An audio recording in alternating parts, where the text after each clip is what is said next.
안녕하세요. 자기계발 및 마음건강 지킴이 NN입니다.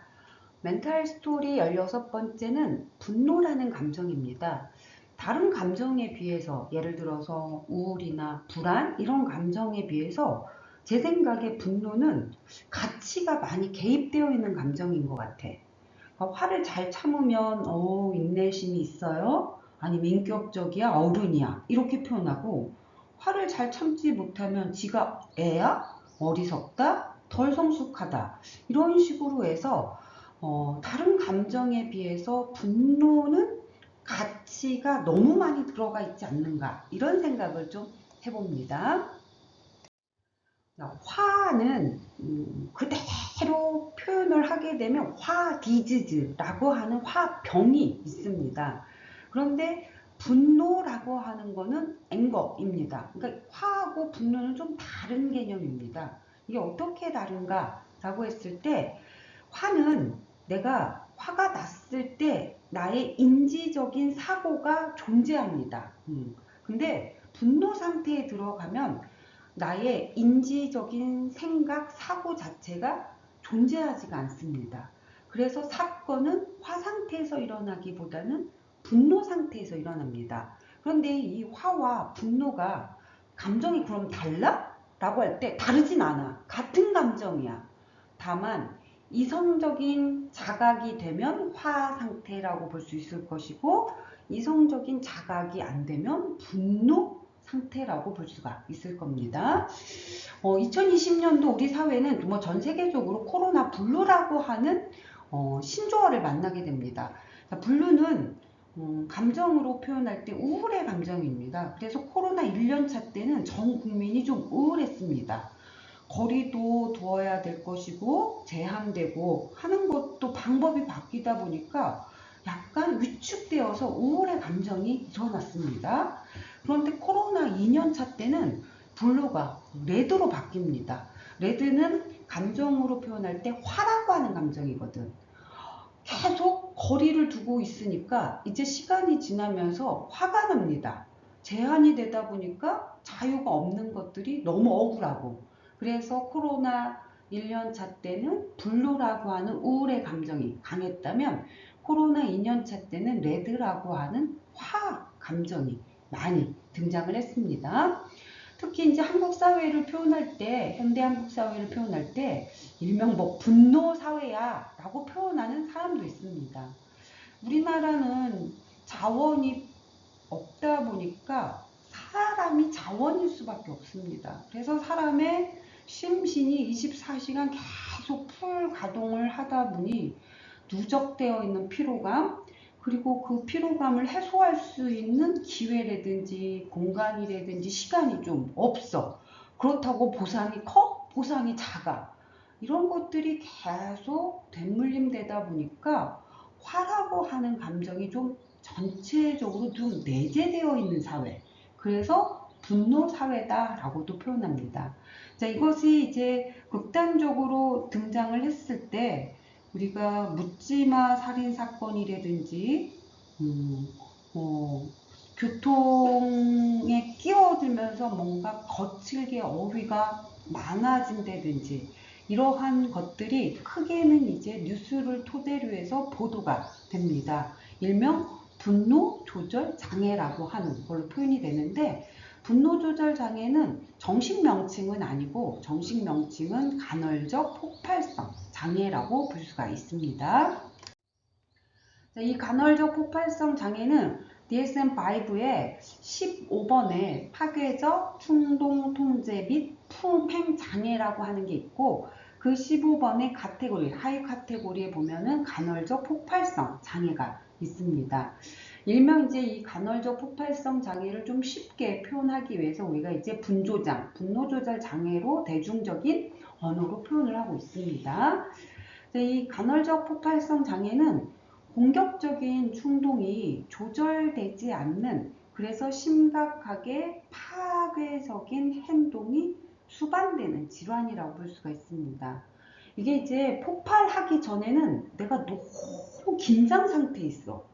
그런데 이 긴장감을 안도감 있게 이완을 시키려면 폭발을 해야만 가능한 거야. 그게 간헐적 폭발성 장애입니다. 그래서 화를 참지 못해서 분출하는 과정에서 폭력적인 행동들이 등장을 하게 되고, 이 폭력으로 인해서 내 앞에 있는 누군가에게 좀 해를 입히거나 자칫 잘못하게 되면 내 앞에 있는 사람을 죽이기도 합니다.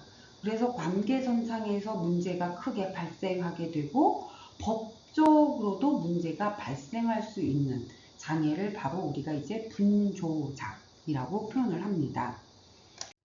자, 분노와 분노 조절 장애는 어떻게 다를까라고 할 때 가장 쉽게 여러분들에게 알려줄 수 있는 방법이, 분노는 일반적이면서도 보편적인 현상입니다. 그래서 내 앞에 나보다 센 놈이 등장하면 조절이 됩니다. 그러니까 마동석 캐릭터가 내 앞에 딱 등장하게 되면 내가 화가 나도 조절해. 왜? 인지적인 생각이 가능한 거야. 그래서 앞에서 제가 설명했던 걸로 비유를 한다면 바로 분노는 화야, 화. 그런데 이제 분노 조절 장애, 간헐적 폭발성 장애는 특수한 현상이야. 보편적인 현상이 아니라 특수한 현상이고, 내 앞에 마동석이 있어도 조절이 안 됩니다. 이거는 우리가 이제 병인 거야. 그래서 나보다 센 놈 앞에서도 조절이 안 되면 이를 우리가 분노라고 하지 않고 분조장, 간헐적 폭발성 장애라고 표현합니다. 그래서 제가 앞에서 화와 분노로 나눴다면, 이제 분노와 분노 조절 장애를 구분을 하게 되면 화는 분노가 되는 것이고 분노는 분노 조절 장애라고 보시면 되겠습니다. 자, 이 분조장은, 그러니까 간헐적 폭발성 장애는 왜 일어날까? 라고 할 때 이것 때문이다? 한마디로 표현할 수는 없습니다. 모든 심리적인 증상이 딱 이것 때문에 발생했어, 그렇게 절대 표현할 수 없고, 복합적인 요인들에 의해서 가지게 되는 감정이 바로 이제 우울이 되었든 불안이 되었든 분노가 되었든, 그래서 딱 이것 때문이야 라고는 한마디로는 표현하지는 못합니다. 다만 이제 분노는 억압이라고 하는 방어 기제를 너무 오랜 시간 동안 작동을 시켜 놓다 보면 사소한 것에 급격하게 폭발이 되기도 합니다. 우리가 억압은 내가 성장하는 과정 중에서, 자라온 삶의 과정에서 상처를 받았거나 고통을 당했거나 혹은 창피했거나 부끄러웠거나 아팠거나 이런 것들을 내가 다 일일이 기억하면서 살기에는 너무 벅찹니다. 힘듭니다. 그래서 우리는 기억하기 싫은 것을 다 싹둑 무의식의 세계로 가서 그 안에 눌러놓습니다. 그런데 이 죽을 때까지 상처받았던 거, 고통스러웠던 거, 창피했던 것들이 죽을 때까지 무의식에 저장이 되어서 밖으로 의식화되지 않으면 문제가 되지는 않는데, 안타깝게도 삶의 과정 중에서 의식이 약해진 틈을 타고 무의식은 지속적으로 작동을 해, 작동. 그러다 보니까 그 무의식 속에 있었던 것들이 의식의 과정으로 나타나게 되고, 때마침 내 앞에 나보다 연약한 타인이 있으면 그 타인에게 행사하는 경우가 많이 발생을 합니다. 그래서 우리가 분노의 정확한 명칭을 붙인다면 억압된 분노라고 하는 표현을 하게 됩니다. 나의 성장 과정에서 혹은 삶의 과정에서 억압된 것들이 평생 죽을 때까지 묻어두지 못하고 일종의 중간중간에 표출이 될 수밖에 없는 거. 왜 우리는 그러면 억압을 할까? 라고 할 때 그대로 표현을 하면 내가 너무 힘들거든. 그리고 나한테 뭔가 곤란한 일이 생길 가능성도 있어. 그러니까 그대로 표현하지 않고 억압시키는 거야. 그리고 대부분 억압된 것은 내 삶의 과정에서 좋았던 거, 행복했던 거, 즐거웠던 것보다는 싫었던 거, 고통스러웠던 거, 아팠던 것들. 그래서 나쁜 것들이 되게 억압이 됩니다. 그래서 나쁜 것들을 차곡차곡 억압했다가 어느 날 팍 폭발하게 되는 것이지. 그래서 억압된 것의 회귀가 분노야. 이렇게 해석을 해볼 수가 있습니다. 자, 그러면 분노라고 하는 게 발생을 했을 때 어떻게 대처를 해야 될까라고 할 때 일단 갑자기 그냥 이유 없이 분노가 일어나진 않습니다. 내 앞에 누군가가 있어. 걔 때문에 내가 화가 나는 거야. 그건 사실이야, 사실. 그래서 상대방으로부터 타인으로부터 인한 화다라고 하면 분명히 그 화는 15분 정도까지는 분명히 상대방 때문에 일어난 화라고 볼 수가 있습니다. 우리가 이제 화가 나면 내 안에 몸 안에서 내 분비계에서 노르아드레날린이라고 하는 호르몬이 분비가 됩니다. 자, 그리고 이 호르몬은 15초가 최고치였다가 2분 정도 지나면서 수치가 조금씩 저하됩니다. 자, 그리고 15분 정도 지나면 대부분 이제 노르아드레날린 호르몬이 정상적인 범위 안에 들어오게 됩니다. 그래서 15분까지는 나한테 문제가 있는 게 아니라 이거 너 때문이야 이렇게 말을 할 수가 있는 거야. 그런데 이제 15분이 지났는데도 불구하고 이 화의 감정이 누그러지지 않고 계속 더 강화되고 있다, 더 커지고 있다 하게 되면 그때는 이제 타인의 문제로 보지 말고 나의 문제적 감정인 겁니다. 그래서 15분 이후부터는 나를 타인으로부터 타임아웃 시키는 게 필요합니다. 왜? 자칫 잘못하게 되면 분조장이 될 수 있는 거야. 분조장. 그러니까 타인으로부터 나를 분류시키는 작업 해야 될 것이고, 분노를 적절하게 이제 조절할 수 있는 몇 가지 가이드가 있습니다. 가장 이제 쉽게 빨리 할 수 있는 것은 나의 주의를 다른 곳으로 빨리 이동시키는 거, 아니면 호흡이라든지 명상을 토대로 해서 조절을 좀 해본다든지. 그리고 이 화가 슬퍼서 나는 화인가, 억울해서 나는 화인가, 아니면은 너무 짜증이 나서 나는 화인가. 그래서 진짜 감정을 좀 찾아야 됩니다.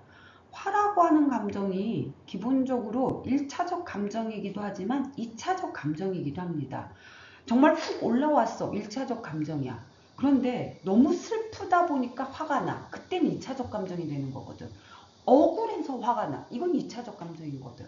그래서 진짜 감정이 무엇인지를 찾아보는 거. 그래서 감정을 좀 들여다보는 게 필요한 것이고, 그리고 대체적으로 사람 사이에서 관계선상에서 화가 난다면 내가 나의 것들을 상대방한테 잘 전달하기 위한 어떤 기술적인 측면을 좀 보완을 하는 것도 필요한 겁니다. 그리고 공감이라고 하는 기술을 좀 배우는 것도 필요할 수 있고, 우리나라 사람들은 있는 그대로 보기보다는 되게 평가하고 판단을 해서 바라보다 보니까 억울해서 화가 나는 경우도 굉장히 많이 있습니다. 그래서 판단을 좀 하지 마시고 있는 그대로 좀 받아들이는 거.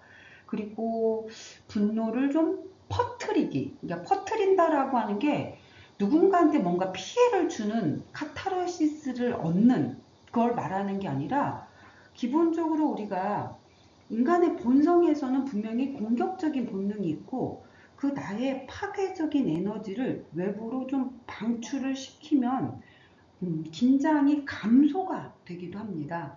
그래서 이 분노를 퍼뜨린다라고 하는 것은 뭐 노래방에 가서 나의 감정을 큰 소리로 노래를 한다든지 좀 격렬한 운동을 한다든지 이런 식으로 좀 퍼뜨리는 방법도 있습니다. 자, 화가 나. 지금 당장 이 화의 기분을 좀 전환시키고 싶다면 밖으로 나와서 걸으시기 바랍니다. 다만 화날 때는 누군가하고 같이 가지 마시고 혼자 걸어보는 것을 추천하겠습니다. 멘탈은 지속되겠습니다.